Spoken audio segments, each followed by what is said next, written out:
आहे.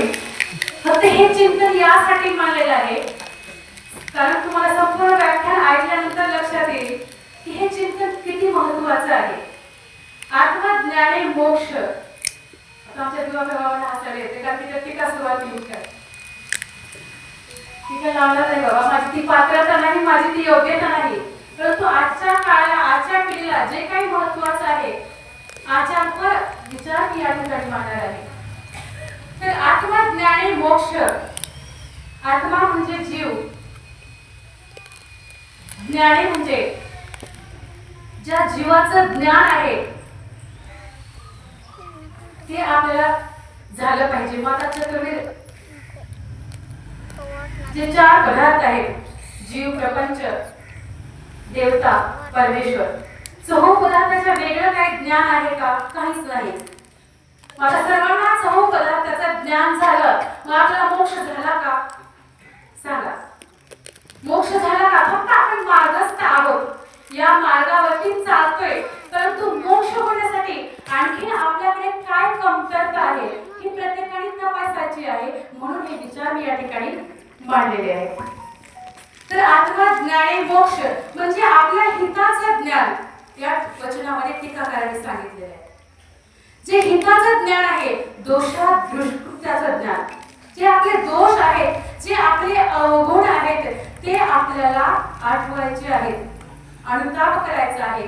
तरच परमेश्वराची आवडी या जीवाला निर्माण होते, तरच परमार्थाची आवडी या जीवाला निर्माण होते, तरच चतुर्विध साधनाची आवडी या जीवाला निर्माण होते. कारण चतुर्विध साधन जे आहेत ते आपलं साधन आहे. कारण आपण असंनिधान धर्मामध्ये आहोत. असंनिधान धर्मामध्ये साधनावरती बुद्धी असणं हे अत्यंत महत्त्वाचं आहे. आणि साधनावरती बुद्धी नसेल, ज्या साधनाने आपल्याला साध्यापर्यंत पोहोचायचा तो परमेश्वर, पण त्या साधनावरच जर आपली प्रीती नसेल तर आपण पोहोचू का त्या परमेश्वरापर्यंत? म्हणून हे चिंतन मी या ठिकाणी मांडलेलं आहे. आत्मज्ञाने मोक्ष. ज्ञान झालेलं आहे, जीव काय आहे समजलं, देवता काय आहे समजलं, परमेश्वर काय आहे, आपले दोषही आपल्याला समजतात. तरीही टीकाकार या टीकेमध्ये सांगतात की आपले दोष परत परत आपल्याला आठवायचेच आहेत.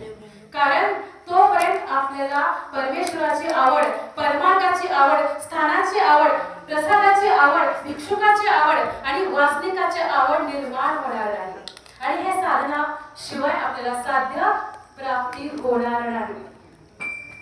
परंतु जीव हा दोषदर्शी या बांधलेला आहे. जीवाचा स्वभाव कसा आहे, पाणी कशावरही ओतलं तर उताराकडे धावतं. निसर्गाचा नियम आहे, तसं हा जीव कुविचाराकडे धावतो, वाईट विचाराकडे धावतो. फक्त एखादा स्थान पाहिलं तर त्या स्थानाबद्दल आपल्याला त्या स्थानाची निळा आठवायची, परंतु त्या स्थानाचे जर आपण अवगुण पाहायला लागलो तर प्रसाद वंदन करत असताना त्या प्रसादाचे महत्त्व, प्रसादाची निळा